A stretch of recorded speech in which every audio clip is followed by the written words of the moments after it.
Assalamualaikum warahmatullahi wabarakatuh. Pemirsa Suara Langitan, hari ini kami akan menyuguhkan materi yang mengiringi aktivitas kita sehari-hari. Terima kasih telah setia untuk selalu mengikuti channel ini dan menjadi inspirasi bagi kami. Semoga kita senantiasa diberikan kesehatan dan keselamatan serta diberikan perlindungan oleh Allah Subhanahu wa Ta'ala. Pemirsa Suara Langitan, akhir-akhir ini ada segelintir umat Islam yang berpegang kepada teks Al-Quran yang tertulis secara zahirnya saja ataupun tekstual dan mengklaim bahwa bumi ini bentuknya datar. Lebih dari itu, tidak tanggung-tanggung, mereka malah berani mengkafirkan orang-orang yang berkeyakinan bahwa bumi ini bulat adanya. Kata mereka, orang yang tidak percaya bahwa bumi ini datar melawan ayat-ayat Al-Quran yang telah menjelaskan dengan nyata bahwa bumi ini datar. Persoalan ini menjadi masalah yang sangat serius karena menyebabkan terjadinya benturan antara percaya kepada sains modern atau percaya kepada Al-Quran suci yang agung. Sebagian orang awam lalu mengambil jalan pintas dengan mengikuti segelintir umat yang berfaham bumi itu datar karena takut terjatuh ke dalam kemurtadan alias menjadi kafir. Mereka takut dengan ancaman kelompok ini, apalagi selama ini sudah terkenal bahwa kelompok ini sangat rajin dan lantang menyerang orang yang tidak sepaham dengan mereka dengan ancaman kafir, murtad, bid'ah, dan lain sebagainya. Bahkan dengan memakai ayat-ayat Al-Quran. Timbul pertanyaan kemudian, benarkah Al-Quran bertentangan dengan ilmu sains modern? Jawabnya tegas, tidak mungkin ada pertentangan antara ayat-ayat suci Al-Quran dengan ilmu sains. Jikapun terjadi pertentangan, maka itu terjadi karena dua hal saja.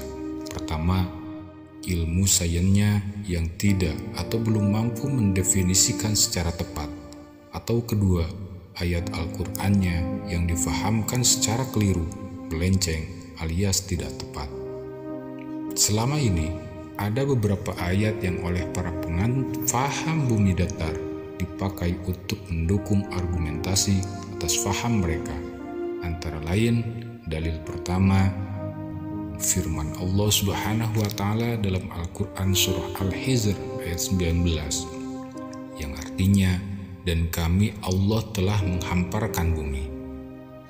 Nah, lihatlah, kata mereka, bukankah ayat ini dengan gamblang telah menjelaskan bahwa bumi itu terhampar dan tidak dikatakan bulat?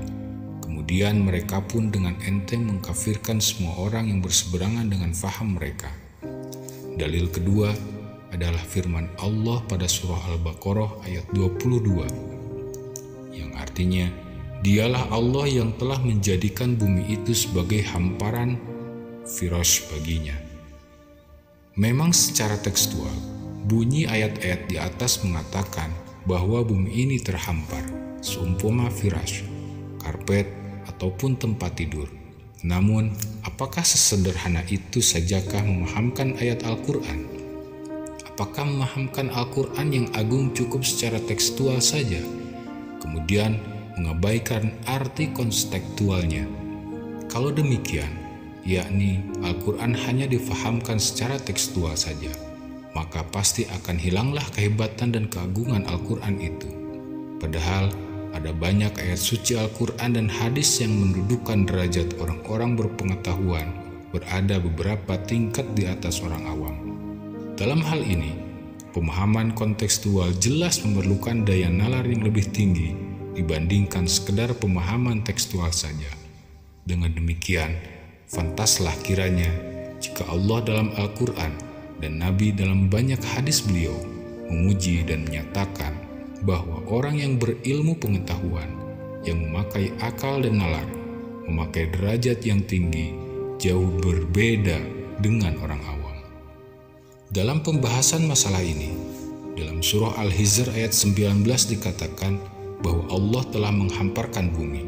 Di situ tidak ada dikatakan bagian yang dihamparkan adalah bagian bumi tertentu, tetapi yang terhampar adalah bumi secara mutlak, Sehingga dengan demikian, jika kita berada di suatu tempat di bagian manapun daripada bumi itu, yaitu selatan, barat, utara, dan timur, maka kita akan melihat bahwa bumi itu datar saja, seolah-olah terhampar di hadapan kita.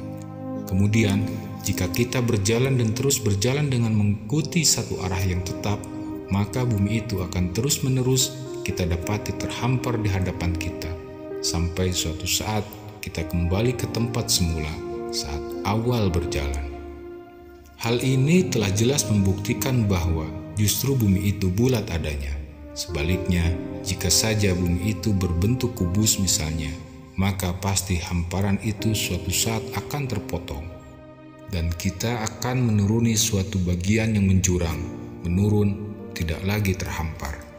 Selanjutnya, jika bumi itu adalah sebuah hamparan seperti karpet atau tikar, maka jika ada orang yang melakukan perjalanan lurus satu arah secara terus-menerus, maka orang itu pada akhir perjalanannya akan sampai pada ujung bumi yang terpotong dan tidak akan pernah kembali ke tempatnya semula, di mana dia memulai perjalanannya yang pertama dulu. Penelitian dan pengalaman manusia yang telah membuktikan bahwa perjalanan yang dilakukan secara terus-menerus ke satu arah tertentu tidak pernah menemukan ujung dunia yang terpotong, melainkan terus-menerus yang ditemukan hanyalah hamparan demi hamparan di tanah yang dilalui. Untuk kemudian, perjalanan itu berakhir pada tempat semula saat perjalanan pertama dimulai. Hal ini tidak mungkin dapat terjadi jika saja bumi itu tidak bulat keberadaannya. Penjelasan yang lebih gamblang adalah pada surah Al-Baqarah ayat 22, yang artinya, Dia Allah yang telah menjadikan bumi itu firash atau hamparan bagimu. Perhatikan kata-kata bagimu. Al-Quran dalam hal ini tidak sekedar mengatakan bahwa bumi itu hamparan umpama karpet saja, kemudian berhenti pada kalimat itu. Tapi ada kata tambahan lain, yaitu bagimu. Artinya, bagi kita semua manusia yang tinggal di atas permukaan bumi ini, bumi terasa datar. Walaupun bumi itu pada kenyataannya adalah tidak datar, hanya terasa datar bagi kita manusia. Terasa datar bukan berarti benar-benar datar. Penjelasan kata firash atau karpet bagimu bukankah bisa diartikan sebagai sesuatu yang berfungsi untuk diduduki atau dipakai tidur dengan aman dan nyaman? Kata firash dalam bahasa Indonesia dapat diartikan karpet atau ranjang adalah suatu yang nyaman dan aman dan dipakai untuk tidur. Nampaknya arti seperti ini dapat dipakai sebab keberadaan struktur bumi ini memang berlapis-lapis. Bagian intinya sangat panas dengan suhu ribuan derajat Celcius yang mematikan. Namun demikian, pada bagian lapisan yang paling atas, ada sebuah lapisan keras tebal 70 km. Disebut lapisan kerak bumi yang paling aman dan nyaman, dengan suhu yang aman pula bagi kehidupan. Seolah-olah lapisan bumi bagian atas itu adalah karpet atau ranjang yang terbentang luas dan melindungi manusia serta seluruh makhluk Allah yang berada di atasnya, aman dari bahaya lapisan bumi bagian dalam yang cair, yang sangat panas lagi mematikan itu. Subhanallah, Maha Suci Allah dengan segala firman-Nya. Wallahu a'lam. Terima kasih atas perhatiannya. Wassalamualaikum warahmatullahi wabarakatuh.